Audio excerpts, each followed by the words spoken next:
Assalamualaikum warahmatullahi wabarakatuh. Innal hamdalillah nahmaduhu wa nasta'inuhu wa nastaghfiruh wa natubu ilaihi wa na'udzu billahi min syururi anfusina wa min sayyiati a'malina. May yahdihillahu fala mudilla lahu wa may yudlilhu fala hadiyalah. Asyhadu an la ilaha illallah wahdahu la syarika lah wa asyhadu anna nabiyyana Muhammadan abduhu wa rasuluh la nabiyya ba'dah. Allahumma salli wa sallim wa barik ala abdik wa nabiyyika Muhammad wa ala alihi wa sahbihi wa man ittaba'ahum bi ihsan ila yaumiddin wa sallama tasliman mazida. Nas'alullaha azza wa jalla an yuwaffiqana lima yuhibbu wa yardah wa an yu'inana ala ta'atihi wa ijtinabi nawahi wa an yujannibana al-fitan ma dhahara minha wa ma batan wa an yaj'alana Allahu mimman yastami'una al-qawla wa yattabi'una ahsana wa an yu'allimana ma yanfa'una wa yazidana ilma. Allahumma ya mu'allima Ibrahim alimna, Allahumma ya mufahima Sulaiman fahimna, Allahumma faqihna fid din wa alimna ta'wil. Allahumma inna nas'aluka ilman nafi'a wa rizqan thayyiba wa amalan mutaqabbala. Allahumma inna na'udzubika minal ajzi wal kasali wal jubni wal bukhli wal harami wa adzabil qabr. Allahumma ati nufusana taqwaha wa zakkiha anta khairu man zakkaha anta waliyuha wa maulaha. Allahumma inna na'udzubika min ilmin la yanfa' wa min qalbin la yakhsha' wa min nafsin la tasba' wa min da'watin la yustajabu laha. Ikhwani azani Allah wa iyyakum. Kembali kita lanjutkan kajian kita pada pagi hari ini pada pembahasan adab-adab membaca Al-Quran, dan sekarang kita sampai pada adab yang ke-10 tentang adab-adab membaca Al-Quran. Adab yang ke-10, qala al-muallif rahimahullahu ta'ala an yasta'idhal qari'u minasyaitonir rajim. Hendaknya orang yang membaca Al-Quran sebelum dia membaca, dia beristi'adzah terlebih dahulu. Beristi'adzah meminta perlindungan kepada Allah Subhanahu wa taala dari gangguan setan yang terkutuk. Qala Allah taala, "Fa idza qara'tal Qur'an fasta'id billahi minasyaitonir rajim."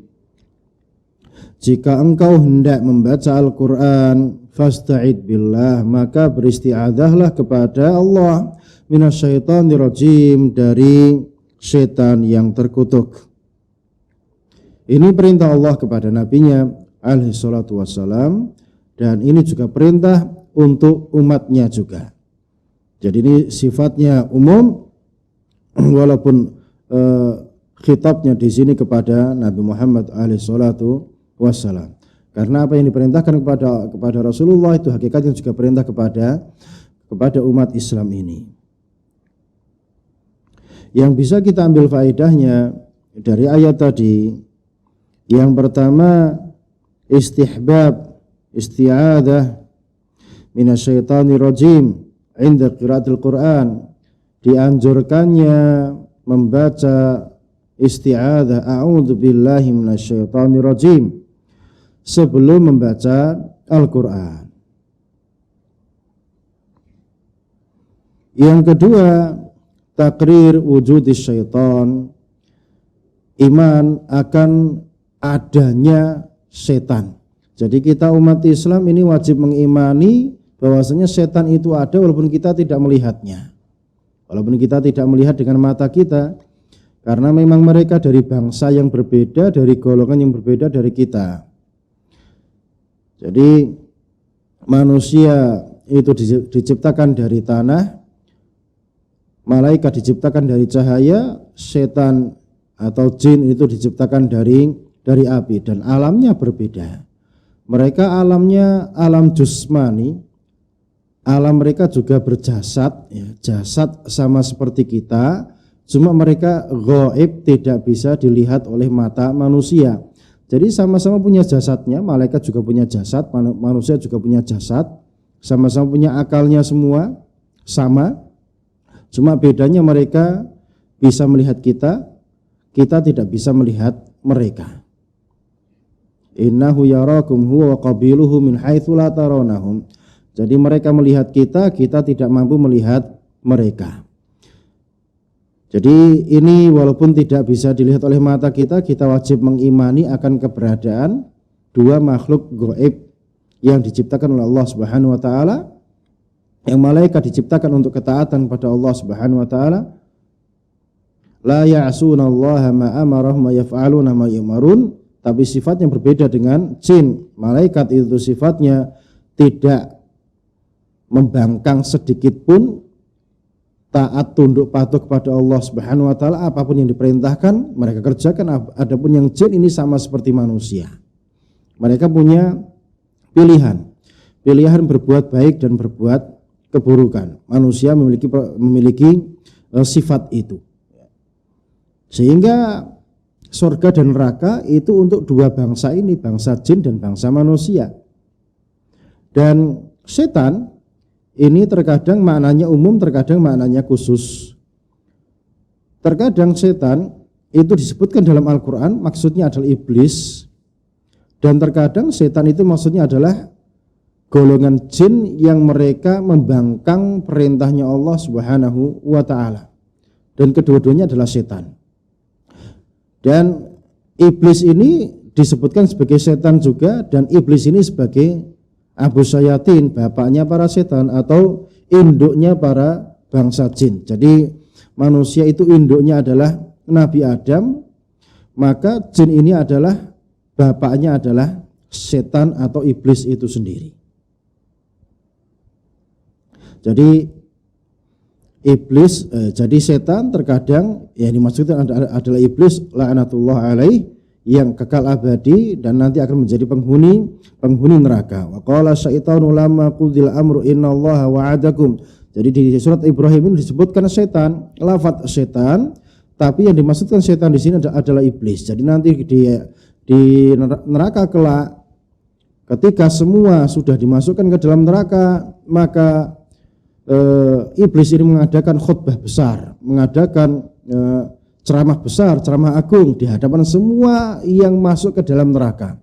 Wa qala syaitanu lamma qudil amru innallaha wa'adakum wa'adal haqq wa wa'adtukum fa akhlaftukum. Jadi setan naik mimbar kemudian di neraka nanti khutbah besar mengatakan kepada seluruh yang masuk ke dalam neraka. Dia berkata, sesungguhnya Allah Ta'ala telah memberikan janji kepada kalian, janji yang hak, janji yang benar.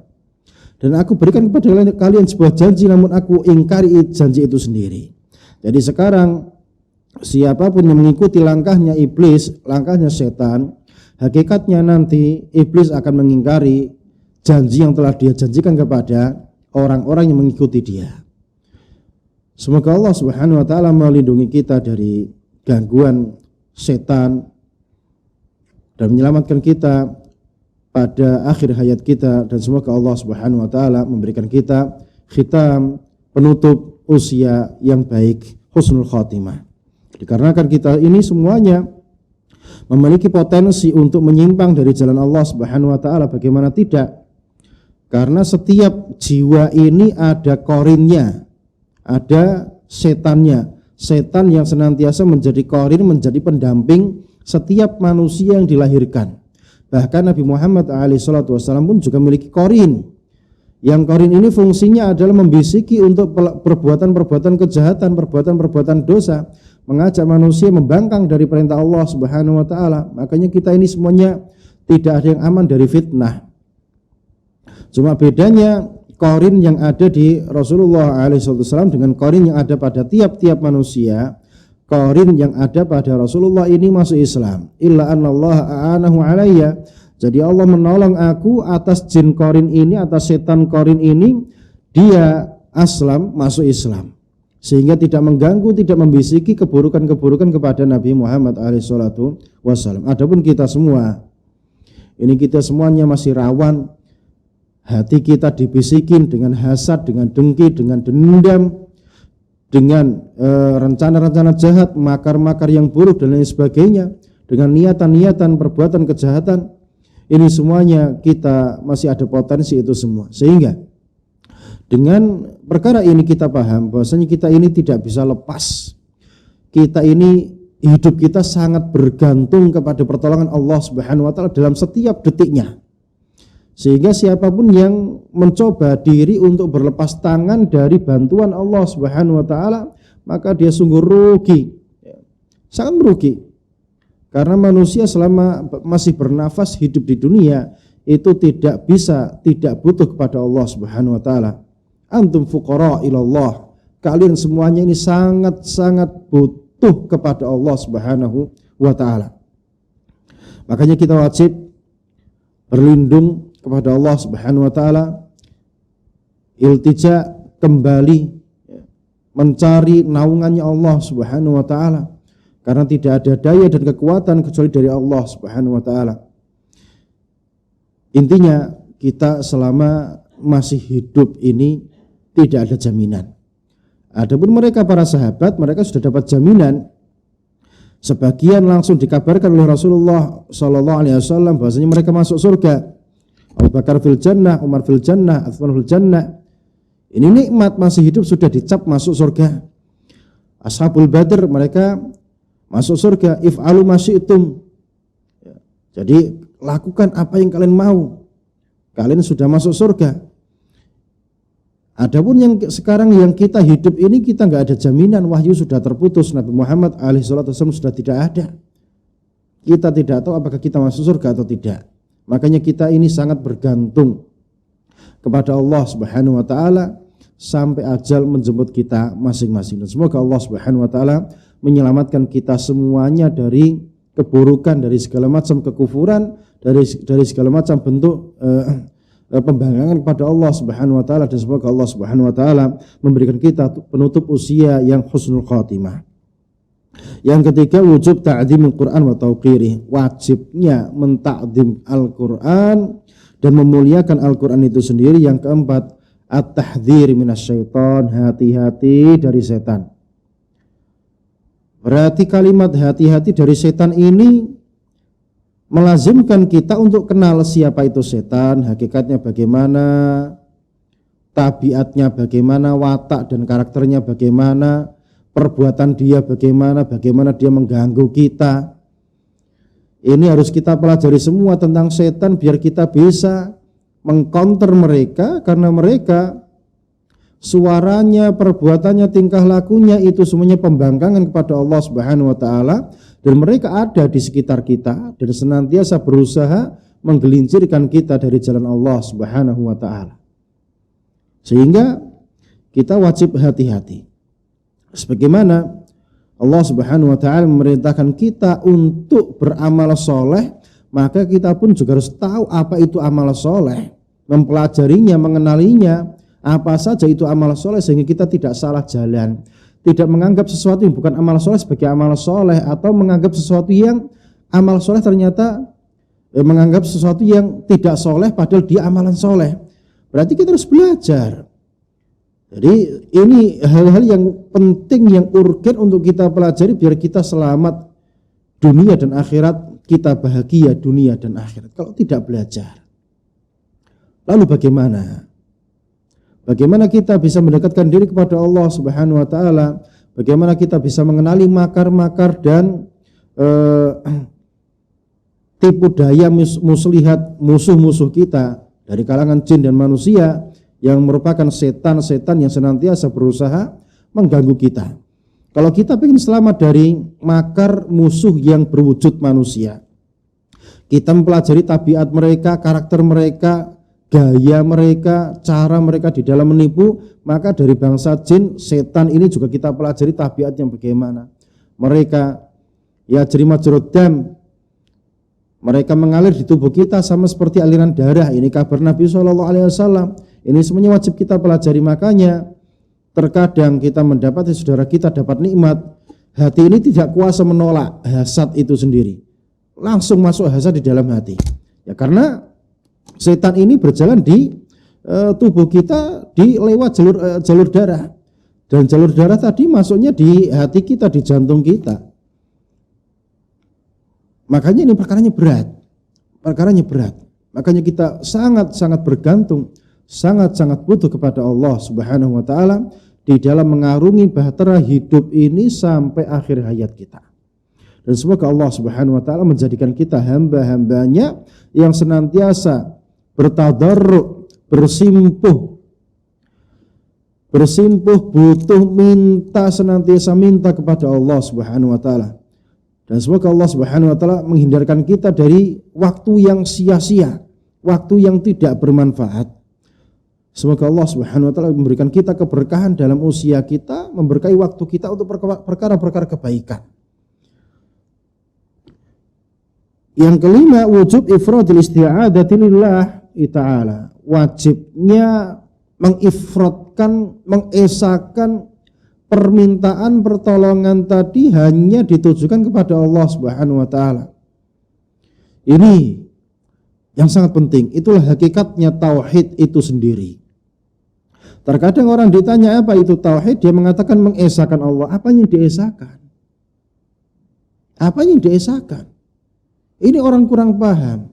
Makanya sekali lagi kita sangat penting untuk belajar apa itu agama kita. Isinya apa saja, Allah perintahkan apa saja, Nabi Muhammad SAW menunjukkan kita apa saja.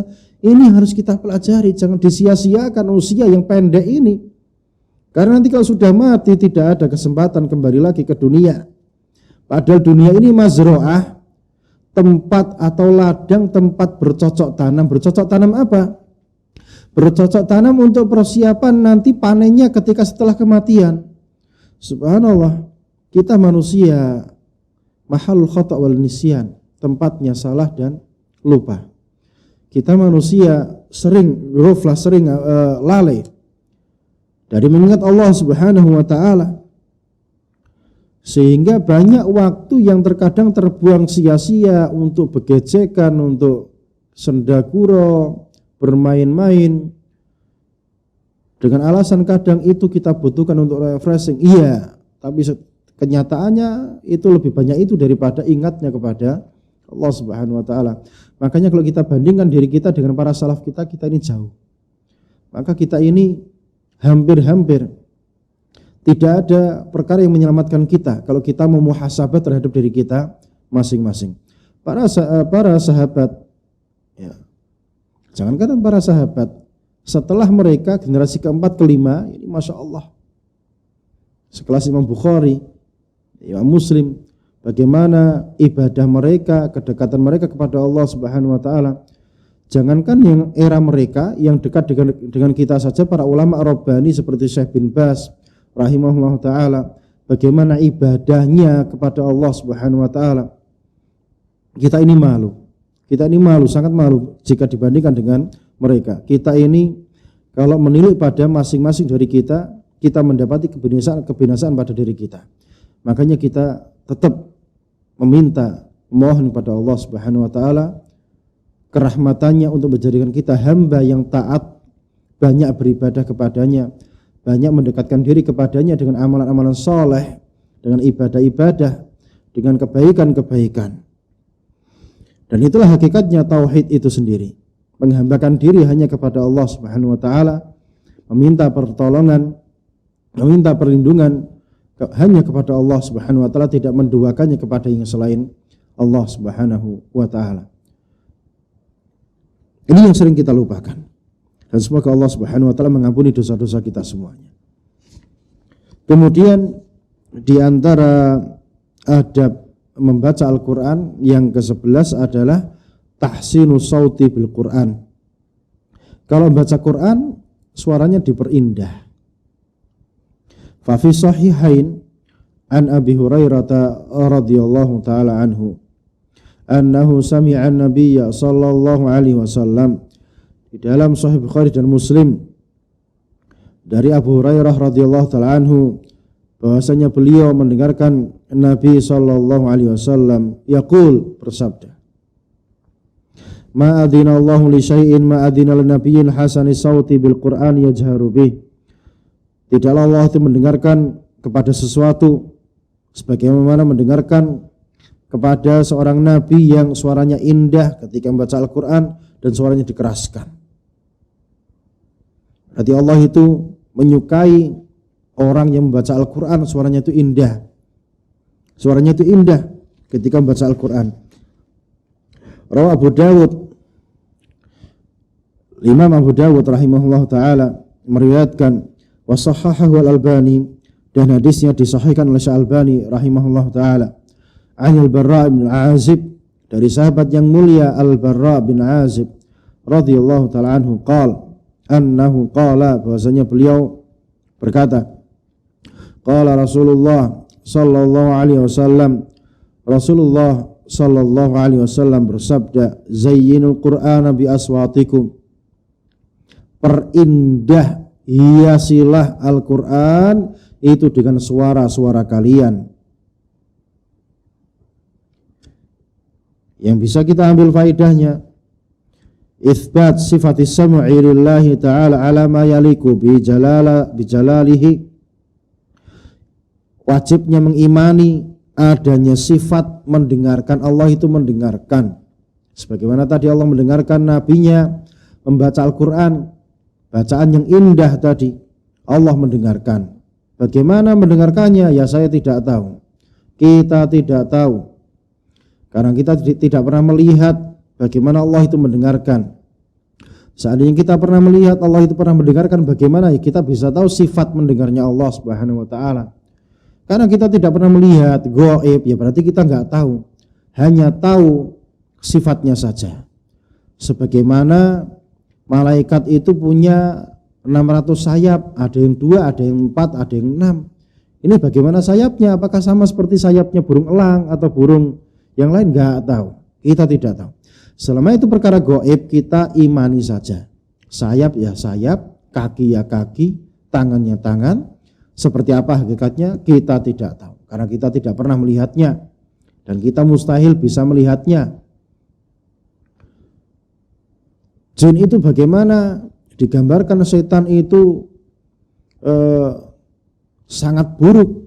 Buruknya bagaimana kita tidak tahu. Yang jelas sangat buruk sekali. Digambarkan seperti pohon zakum. Pohon zakum itu pohon yang mengerikan, yang sangat buruk. Ya, digambarkan seperti itu, tapi kita tetap tidak tahu hakikatnya bagaimana. Yang jelas buruk. Buruk itu bagaimana? Ya buruk, ya buruk, selesai. Enaknya orang Ahlussunnah wal Jamaah seperti itu. Tidak perlu mengotak-atik masalah yang kita tidak tahu dan tidak bakal mengetahuinya. Kalau kita dikatakan nanti di surga di bawahnya itu mengalir air, bagaimana mengalir air di bawah surga? Ya kita nggak tahu sifatnya bagaimana. Yang jelas dikabarkan oleh Nabi SAW, surga itu mala ainun ra'at wala udhun sami'at, nggak pernah dilihat oleh mata, nggak pernah didengarkan oleh telinga, wala khatara fi qalbi ahadin, dan tidak pernah terbesit di dalam hati siapapun. Ya nggak bisa dibayangkan. Kita hanya bisa mengimani saja. Ada sungai dari susu, ada sungai dari khamr, ada sungai dari asal, ya, dari madu. Kita nggak bisa membayangkannya. Mustahil bisa membayangkan. Itu perkara gaib, namanya saja yang sama. Berarti perkara yang gaib itu kaidahnya dalam perkara yang gaib itu kita imani sesuai dengan kabar yang datang dari wahyu tadi. Masalah hakikatnya bagaimana, kita istislam, kita menyerah. Kita nggak tahu. Allah bersemayam di atas arsy. Iya, Allah di atas arsy. Di atas ya di atasnya.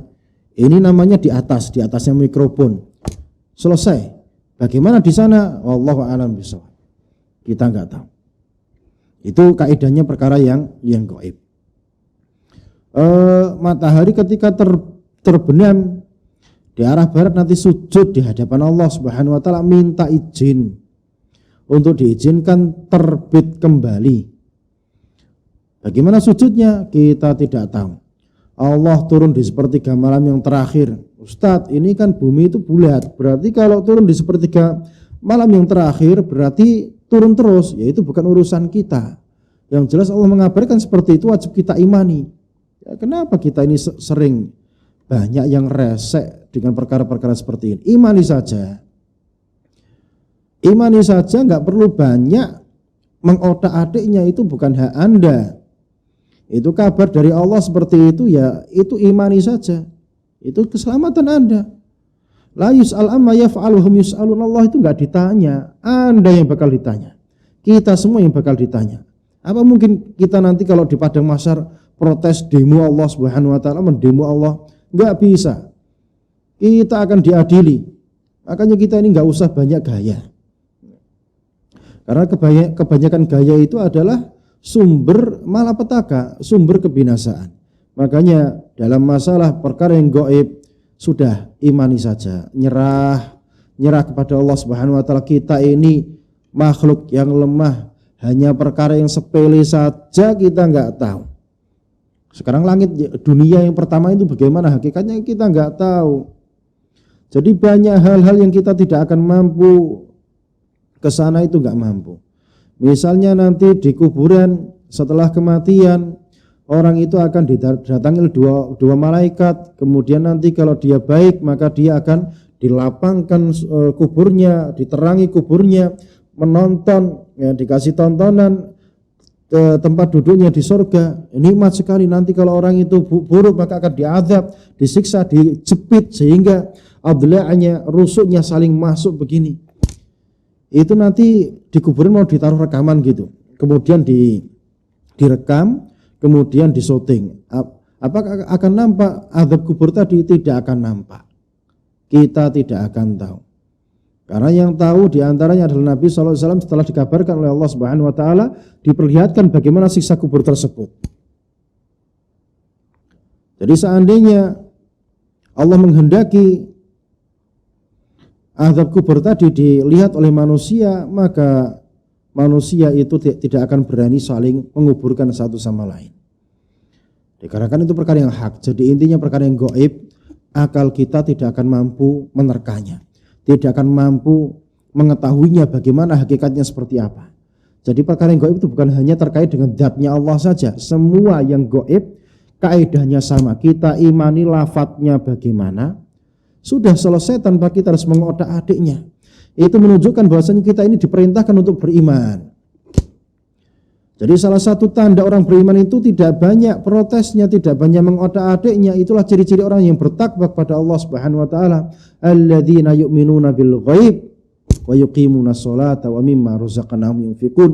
Jadi orang yang bertakwa itu beriman kepada perkara yang gaib. Ya diimani. Bukan ditolak, bukan diotak-atik, ditakwil yang macam-macam, tidak. Diimani begitu saja. Kemudian menegakkan sholat, banyak bayar zakat. Makanya banyak bersedekah, berinfak sedekah di jalan Allah Subhanahu wa taala. Makanya orang yang banyak mengotak-atik masalah sifatnya Allah Subhanahu wa taala ini kebanyakan enggak banyak sedekah. Kebanyakan enggak banyak sholat. Makanya ciri orang yang dia itu rajin sholat itu adalah orang yang tidak banyak mengotak-atik, mentakwilkan sifat-sifat Allah Subhanahu wa taala, mengimani yang perkara yang gaib, mengimani dengan yakin itu benar, cuma bagaimana hakikatnya kita tidak mengetahuinya. Kita istislam, kita taslimkan, kita serahkan kepada Allah Subhanahu wa taala. Karena itu bukan ranah kita dan kita tidak akan sanggup. Karena wahyu sudah terputus. Kemudian di antara faedah yang bisa kita ambil dari hadis tadi, itsbatu nuzulil wahyi 'ala al-anbiya wal mursalin qabla an-nabi sallallahu alaihi wasallam. Itsbat, pengakuan, penetapan iman, mengimani bahwasannya wahyu tadi turun kepada para nabi dan para rasul sebelum Nabi Muhammad alaihi salatu wasallam. Jadi wahyu itu bagaimana? Wahyu itu adalah perintah titah dari Allah Subhanahu wa taala yang kemudian nanti disampaikan oleh malaikat Jibril, disampaikan kepada para nabi dan para rasul yang mereka ada di bumi. Ya, kenapa Allah tidak menyampaikannya langsung? Padahal Allah itu maha kuasa. Kenapa di atas arsy saja? Ya ini sekali lagi, Anda ini banyak gaya, banyak tanya, kurang kerjaan. La yus'al amma yaf'al. Allah itu enggak ditanya berbuat apa, enggak ditanya. Tolong yang beradab. Allah itu enggak ditanya berbuat apa. Terserah Allah mau apa. Ini kekuasaannya Allah Subhanahu wa taala. Allah menghendaki wahyu tadi lewat malaikat Jibril kepada para nabinya. Selesai. Orang beriman seperti itu. Adapun orang yang tidak beriman, senantiasa semua perbuatan Allah itu diprotes. Kenapa kok nggak begini, kenapa nggak begitu, kenapa nggak yang lain-lain? Emangnya Anda ini siapa? Anda hidup dalam kondisi normal, punya mulut, punya tangan lengkap saja, itu sudah bersyukur. Kenapa banyak memprotes perbuatan tindakan Allah Subhanahu wa taala? Makanya seorang hamba yang beriman itu sangat menikmati kehidupan di dunianya, dia sangat bahagia karena banyak istislam, banyak berserah diri kepada Allah Subhanahu wa taala, enggak banyak neko-nekonya. Itulah sebuah kenikmatan hidup. Kenikmatan kebahagiaan di dunia mengantarkan kepada bahagiaan yang dihakiki di akhirat kelak. Makanya sekali lagi kepada rekan-rekan yang masih sibuk dengan dunia filsafat, sibuk dengan dunia memprotes Allah Subhanahu wa taala, segera berhenti. Karena nanti Anda tidak akan selesai dari apa yang Anda pikirkan tadi. Itu filsafat yang merusak, filsafat yang tidak berguna. Karena apa? Terkait dengan perkara yang gaib. Perkara gaib kok diakalkan? Ya gak mungkin selesai. Anda sekarang pikirkan seperti itu dan Anda tularkan kepada orang lain, ya berarti ngajak orang lain tadi untuk ikut-ikutan stres seperti Anda. Karena Anda yang berpikir yang seperti ini pasti akan stres, tidak akan ada hentinya. Makanya kita diperintahkan oleh Rasulullah alaihissalam kalau sudah sampai pada tahapan seperti itu segera berhenti. Jangan digunakan otak tadi untuk perkara yang sia-sia, yang remeh, yang tidak berguna seperti itu.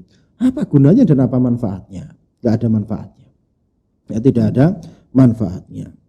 Jadi intinya perkara yang gaib dah kita imani, nyaman, hati itu nyaman, enak, nggak ribet, ya, nggak gundah, nggak bingung, nggak terbawa arus kegelisahan, itu enggak. Tapi orang itu otaknya dipakai mikir yang gaib-gaib, itu akan gelisah terus. Dia nggak selesai-selesai, nggak bisa tidur terkadang. Makanya sebuah nikmat tatkala kita istislam, nyerah, kita serahkan kepada Allah Subhanahu wa taala. Yang ketiga, istihbabu tahsinis sauti bil Quran. Dianjurkannya kalau membaca Quran tadi suaranya diperindah. Diperindah di sini jangan disamakan dengan irama lagu, irama musik, langgam-langgam dan sebagainya. Bukan.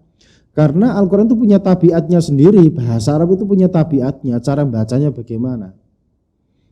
Jangan dibuat yang neko-neko. Jadi cara mentahsin Al-Quran, cara mengindahkan, menghiasi bacaan Al-Quran tadi, ya tolong Anda belajar kepada guru-gurunya yang sudah pakarnya, apalagi yang sudah dapat sanad riwayat baca Al-Qurannya. Ini lebih lagi nanti sehingga akan bacanya tadi akan bisa indah dan bisa bagus.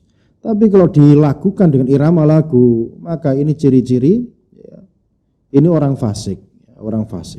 Tidak dibenarkan melakukan Al-Quran seperti nada-nada, irama-irama, lagu-lagu yang didendangkan oleh orang-orang yang fasik. Ya. Yang keempat, wujub ta'zimil Quran wa tauqiri. Wajibnya mengagungkan Al-Quran dan memuliakan Al-Quran itu sendiri. Adab yang ke-12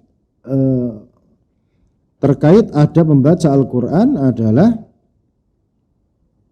adamul jahri alal akharin.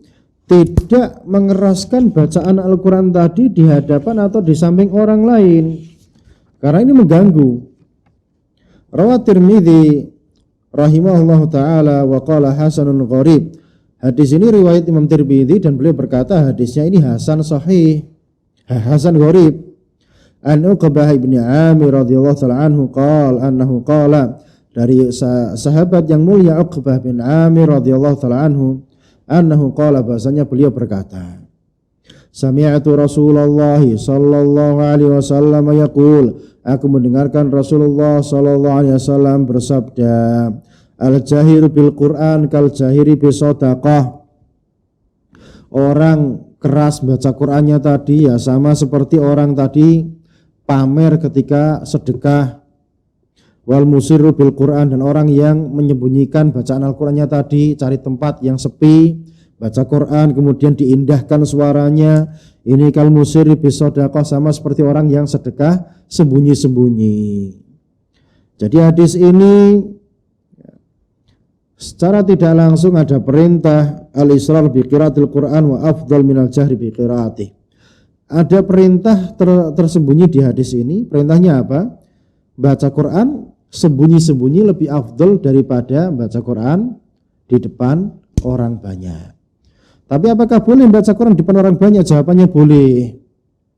Cuma untuk menjaga hati biar ikhlas lillahi ta'ala, paling afdal itu cari tempat yang sepi, yang tidak dilihat orang, baca Quran di situ, dilakukan yang enak, dihiasi yang enak bacaannya. Yang kedua, masyru'iyatul qiyas. Ini hadis ini juga mengajarkan kita kepada qiyas. Yang ketiga, masyru'iyatul jahri bil Quran li ta'limin nas. Dianjurkannya mengeraskan bacaan Al-Quran dengan tujuan mengajarkan manusia bacaan Al-Quran. Adab baca Quran yang ke-13, al-kafu an qiraati idza sya'ara bin nu'as. Segera berhenti baca Quran jika merasakan ngantuk. Jadi kalau sudah terasa ngantuk, ya, ada agak gelior gitu, agak oleng kanan oleng kiri, maka segera berhenti. Karena apa? Rawah Muslim, Imam Muslim meriwayatkan sebuah hadis yang sahih dari Abu Hurairah radhiyallahu taala anhu, anna Rasulullah sallallahu alaihi wasallam qala, bahwasanya Rasulullah sallallahu alaihi wasallam bersabda, idza qama ahadukum minal laili, jika salah seorang di antara kalian salat malam, fasta'jamal Qur'an wa 'ala lisani, maka kemudian mulai baca Quran dalam kondisi oleng kanan oleng kiri di lisannya, falam yadri ma yaqul, enggak tahu apa yang dia ucapkan, falyataji, maka segera tidur saja, enggak usah dilanjutkan. Dikhawatirkan nanti mengucapkan kalimat kufur dan dia enggak sadar. Makanya kalau baca Quran sudah ngantuk, segera berhenti, tidak usah dilanjutkan. Yang bisa kita ambil faedahnya dari hadis ini, wujubu ta'dhimul Quran wa tawqiri, wajibnya mengagungkan Al-Quran dan memuliakannya. Di antara bentuk pengagungannya apa? Bacanya dalam kondisi sadar, kondisi mata terang, tidak dalam kondisi mata ini agak gelap ya, atau remang-remang, kondisi kesadaran tinggal sisa 20% misalnya ya, atau baterainya tinggal sisa 5 watt. Nah, ini segera berhenti dalam sebagai bentuk pengagungan kepada Al-Quran itu sendiri. Ini pengagungan kepada Al-Quran. Yang kedua, al-kafu an qiraatil Quran idza sya'ara al-qari bin nu'as. Segera berhenti baca Quran kalau merasa tadi ngantuk ya, merasa ngantuk segera berhenti baca Qurannya. Yang ketiga, masyru'iyatu qiyamil lail, dianjurkannya salat malam. Yang keempat, taqrirul qa'idati la taklifa illa bimaqdur. Ini ada penetapan sebuah kaidah yang penting, la taklifa, enggak ada taklif, enggak ada pembebanan syariat illa bimaqdur, kecuali dengan kemampuan. Bisa, mampu, ada kekuatan, maka itu menjadi taklif, menjadi beban syariat. Kalau tidak mampu maka tidak ada kewajiban di situ. Yang ke-14, istihbabu talabil qiraati min hasanis saud. Sangat dianjurkan minta dibacakan Al-Quran dari orang yang terkenal suaranya itu indah, bagus ya, karena ada orang itu yang bacaannya bagus, enak ya, tajwidnya pas, Masya Allah, ini didengarkan nikmat sekali. Jadi minta dibacakan Al-Quran oleh orang yang suaranya indah tadi, ini juga sunnah. Fafi sahihain, di dalam Sahih Bukhari dan Muslim, an Abdullah bin Mas'ud radhiyallahu taala anhu, dari sahabat yang mulia Abdullah bin Mas'ud radhiyallahu taala anhu. Ini sahabat yang mulia, pernah ikut perang Badar. Berarti orang itu kalau ikut perang Badar ini sebuah kemuliaan. Karena orang yang ikut perang Badar semuanya itu dijamin masuk surga. Nikmat, masih hidup sudah dijamin masuk surga. Bilal bin Rabah, budak yang hitam, masih hidup, sudah dikasih tahu sandalnya di surga. Makanya derajat sosial itu walaupun rendah, kalau kita mau taat kepada Allah Subhanahu wa taala, maka Allah akan mengangkat kita. Orang terkadang melihat derajat sosialnya itu rendah, dia gundah, akhirnya mengejar kekayaan duniawi biar apa? Derajat sosialnya diangkat. Salah. Derajat sosial rendah itu caranya bukan dikejar dengan mengejar dunianya tadi, tidak. Tapi dengan cara mengejar dengan taat kepada Allah Subhanahu wa taala. Mengejar perintahnya Allah Subhanahu wa taala. Menjadi hambanya Allah Subhanahu wa taala, dengan begitu maka akan diangkat oleh Allah Subhanahu wa taala. Dan kisahnya bukan hanya sahabat yang mulia Bilal bin Rabah saja. Ada sahabat-sahabat yang lain, bahkan dari kalangan tabi'in, mereka rata-rata budak yang jadi ulama itu. Nafi', gurunya Imam Malik, ini mantan budaknya Abdullah bin Umar. Bayangkan.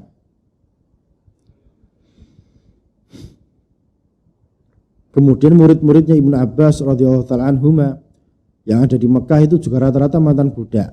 Yang ilmu tafsir sampai kepada kita hari ini kebanyakan dari para budak tersebut. Rahimahumullah ta'ala.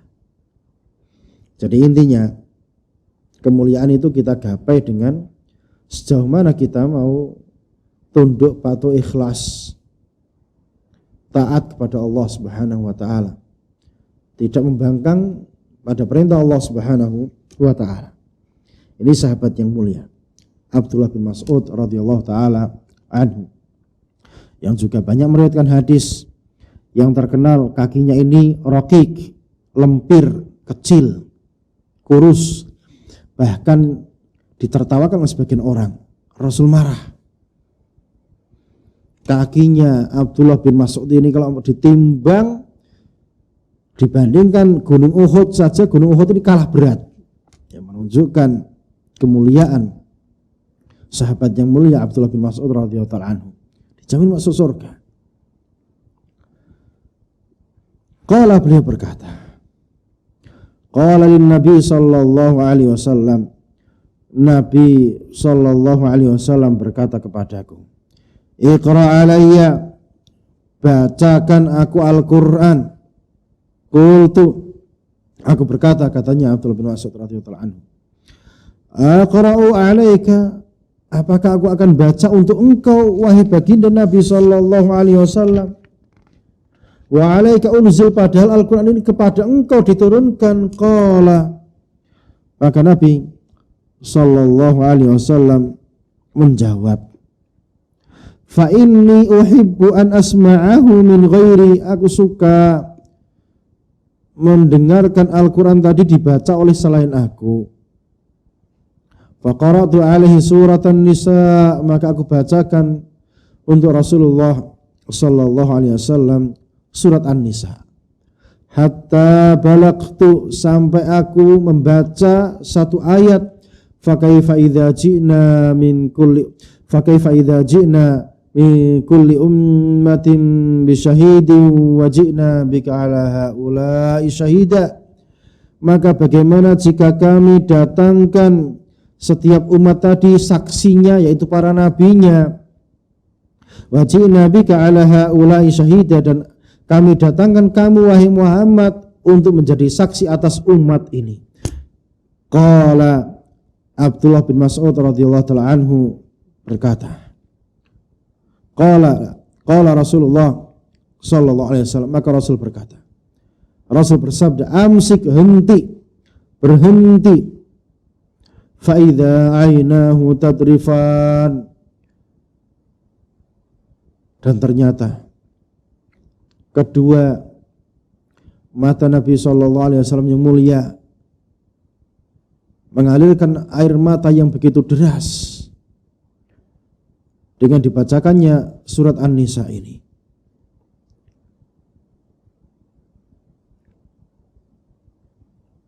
Ini menunjukkan betapa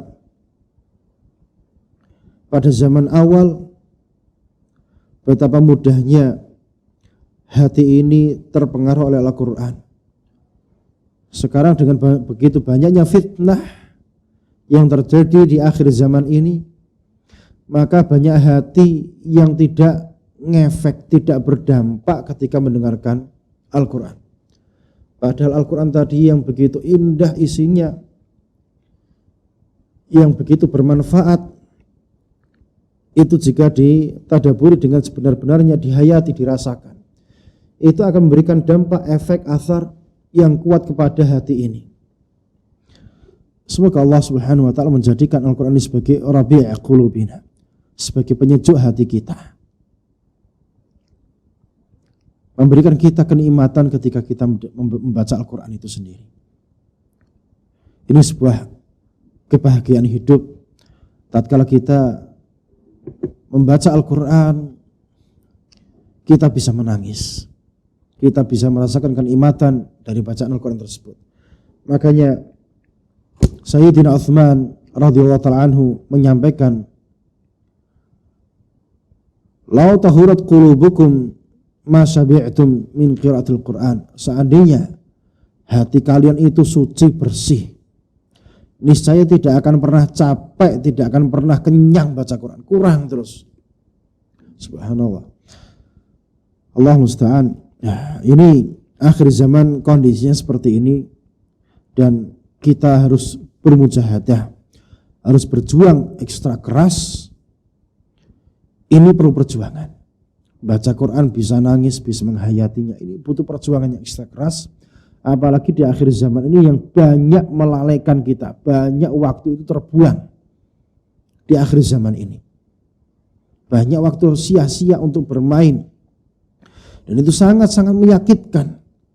Padahal kalau kita bisa baca kitabnya para ulama, bisa baca Al-Quran, bisa baca hadisnya Nabi, mentadaburinya, memahami makna-makna kandungan yang ada dalam hadis tadi, hati itu nikmat, nyaman, senang.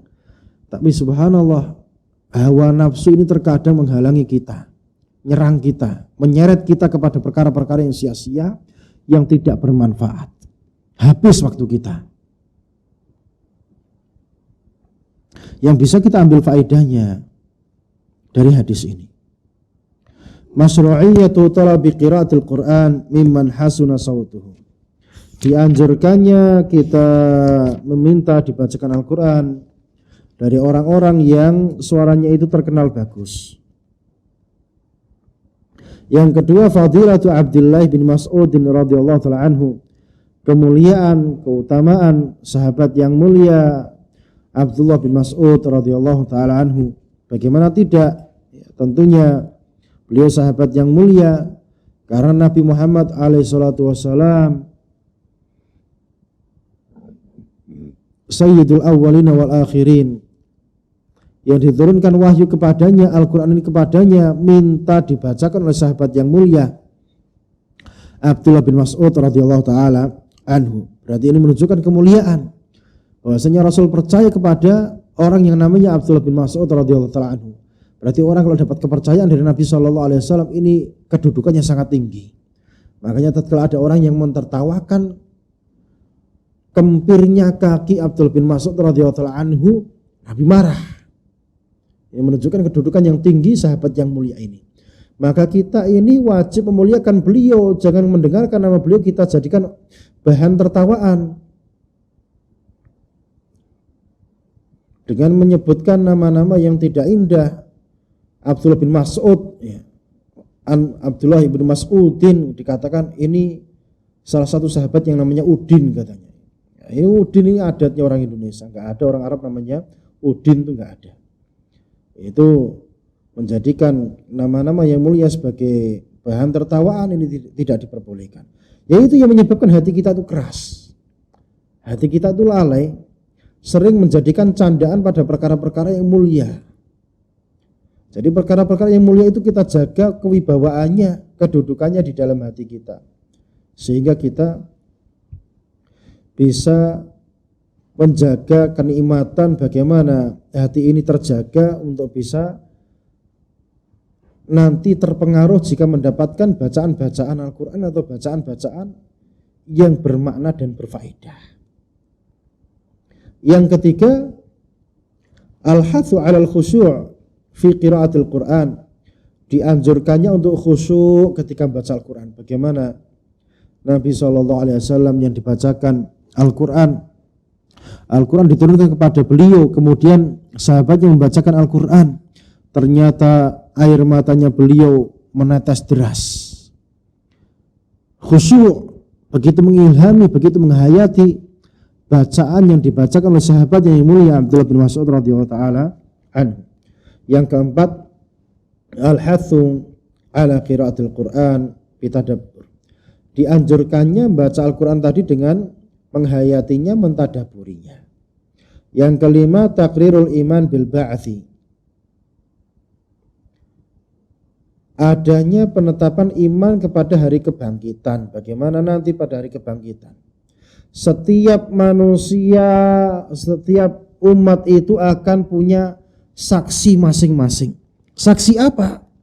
Saksi yang nanti akan bersaksi, ini beriman, ini kafir, ini munafik, ini zindik.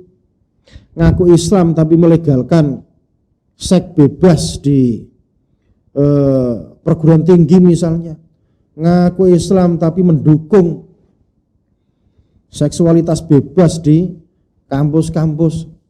Padahal kedudukannya memegang sebagai juru kunci agama sebuah negara. Kemunafikan seperti ini akan nanti di hadapan Allah Subhanahu wa taala para nabi bersaksi. Oh ini munafik, oh ini kafir, oh ini orang beriman. Jadi kita harus berhati-hati. Yang masih dalam kondisi kemunafikan, keliberalilan, kezindikan, masih liberal, masih sekuler, masih suka ngolok-ngolok Islam, segera bertobat kepada Allah Subhanahu wa taala. Usia Anda enggak lama. Usia Anda sebentar. Sebentar lagi Anda akan mati. Anda berani ngomong kayak gitu karena Anda pengen dunia. Pengen dapat dunia. Dari orang-orang kafir menjilat kepada orang-orang kafir. Padahal orang-orang kafir tadi enggak suka sama Anda, cuma Anda aja yang sok sok merasa sebagai pahlawannya mereka, pahlawannya orang kafir. Padahal orang kafir itu enggak suka sama Anda. Enggak suka sama Anda. Makanya segera bertaubat kembali kepada Allah Subhanahu wa taala. Anda tahu kebenaran. Anda tahu yang hak itu hak, yang batil itu batil. Segera bertaubat pada Allah Subhanahu wa taala. Namun sayang, orang-orang model seperti itu kebanyakan enggak bisa bertaubat karena sudah mengolok-ngolok agama Allah.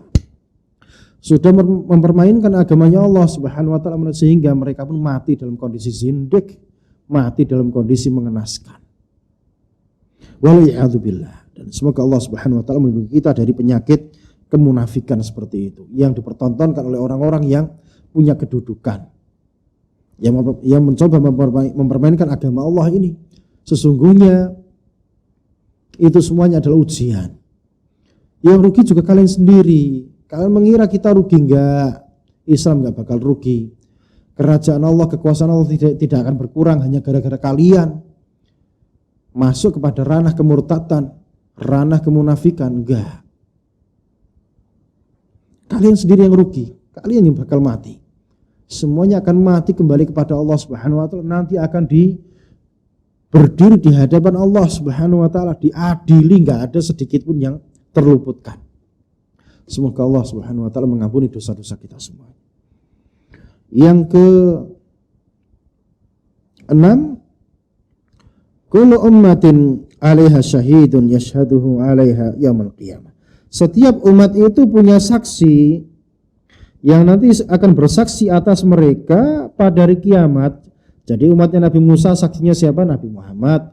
Umatnya Nabi Isa siapa saksinya? Nabi Isa. Umatnya Nabi Muhammad siapa saksinya? Nabi Muhammad. Jadi Nabi Muhammad akan jadi saksi atas kita semuanya. Anda yang masih sok membela orang-orang kafir jadi pahlawan bagi mereka, segera berhenti. Segera berhenti. Jabatan Anda ini enggak lama. Jabatan Anda enggak lama. Anda sekarang hanya dikasih waktu sebentar tok sama Allah Subhanahu wa taala.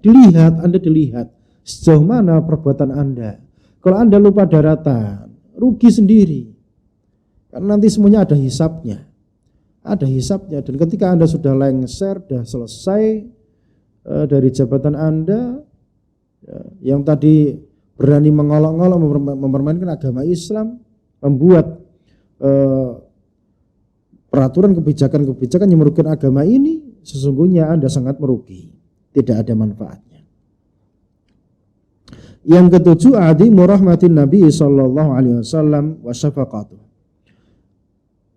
Besar dan agungnya kasih sayangnya Nabi sallallahu alaihi wasallam kepada umat ini.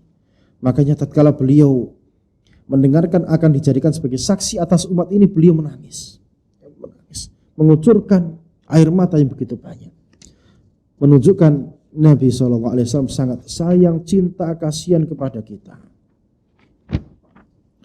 Dan kemudian adab yang berikutnya, termasuk adab bagi orang yang membaca Al-Quran adalah ketika melewati ayat azab maka segera minta perlindungan pada Allah Subhanahu wa taala, atau melewati ayat yang isinya mensucikan Allah maka segera mensucikan dan mengagungkan Allah Subhanahu wa taala.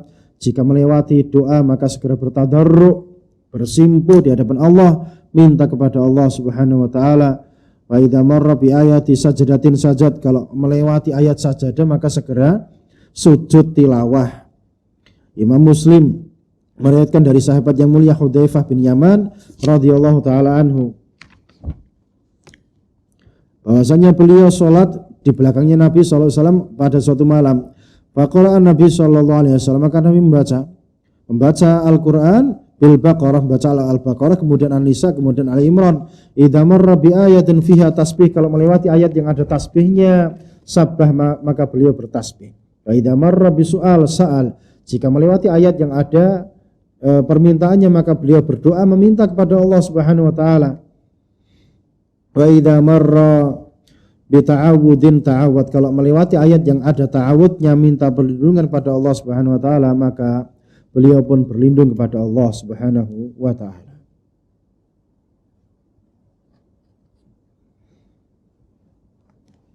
Yang bisa kita ambil faedahnya dari hadis tadi, bahwasanya wajibnya mensucikan Allah Subhanahu wa taala dari segala macam bentuk pengurangan, dari segala macam bentuk aib dan penyerupaan Allah dengan makhluknya, ini kita hilangkan semua. Yang kedua, istihbab at-tasbih indal murur bi ayatin fiha tasbih, dianjurkannya untuk tasbih ketika melewati ayat-ayat tasbih. Istihbab ta'awud indal murur bi ayati azab, dianjurkannya untuk berta'awud jika melewati ayat-ayat azab. Kemudian fadilatu Hudzaifah radhiyallahu ta'ala anhu, keutamaan dan kemuliaan sahabat yang mulia Hudzaifah radhiyallahu ta'ala anhu. Kemudian fadilatu musahabati sholihin, keutamaan berteman dengan orang-orang soleh, itu manfaatnya sangat besar. Yang terakhir di antara adab-adab membaca Al-Quran adalah adamul qiraati fir ruku' wala fis sujud, tidak membaca ayat-ayat Al-Quran ketika sedang ruku' maupun sedang sujud. Rawa Muslim fi sahihihi an Ibnu Abbas radhiyallahu ta'ala anhuma anna Rasulullah sallallahu alaihi wasallam qala, Imam Muslim meriwayatkan di dalam sahihnya dari Ibnu Abbas radhiyallahu ta'ala anhuma, bahwasanya Rasulullah sallallahu alaihi wasallam qala, beliau bersabda, ala wa inni nuhitu an aqra'al Qur'an, bukankah sesungguhnya aku ini dilarang untuk baca Al-Quran raki'an, dalam kondisi ruku', au sajidan, atau dalam kondisi sujud. Fa'amar ruku', adapun ruku' kewajibannya apa? Fa'adzimu fihi Rabb, maka agungkan Allah Subhanahu wa taala di ruku' tersebut, maka bacalah subhana rabbiyal azim. Wa amma sujud, adapun dalam sujud, fajtahidu fid du'a, maka berijtihadlah, perbanyaklah berdoa, minta kepada Allah Subhanahu wa taala. Faqaminun, maka doa dalam sujud tadi itu menglayak an yustajabalakum, untuk diijabahi doa-doa kalian. Yang bisa kita ambil faedahnya, yang pertama, ada masru'iyati qiraati syai'an minal Qur'an fil halir ruku'i was sujud, enggak dianjurkan baca Al-Quran dalam kondisi ruku' maupun sujud. Yang kedua, Min asbabi ijabati du'a al-iktsar minhu wal-ijtihadu fih. Di antara sebab diijabahi doa itu adalah banyak minta kepada Allah Subhanahu wa taala. Tidak cukup sekali 2 kali, terus minta kepada Allah Subhanahu wa taala. Banyak minta kepada Allah Subhanahu wa taala. Kemudian ijtihad, berusaha semaksimal mungkin bagaimana doa tadi diijabahi oleh Allah Subhanahu wa taala. Enggak boleh pantang menyerah. Kemudian yang ketiga, innal amakin allati istajabu fiha doa, di antara tempat di mana kita diijabahi doa kita oleh Allah Subhanahu wa taala adalah ketika sujud. Yang keempat, wujub ta'dzimillahi fi ruku', wajibnya mengagungkan Allah taala dalam kondisi ruku'. Yang terakhir, wujub ta'dzimil Qur'an wa tawqiri, wajibnya mengagungkan Al-Qur'an dan memuliakan Al-Qur'an. Allahu a'lam bis-shawab. Sampai sini kajian kita, insya Allah kita akan lanjutkan pada kesempatan berikutnya, kajian tentang adab-adab berpuasa. Kita tutup kajian kita pada pagi hari ini dengan doa kafaratul majlis. Subhanakallahumma wa bihamdika asyhadu an la ilaha illa anta astaghfiruka wa atubu ilaik. Wa sallallahu ala nabiyyina Muhammad wa ala alihi wa sahbihi wasallam. Assalamualaikum warahmatullahi wabarakatuh.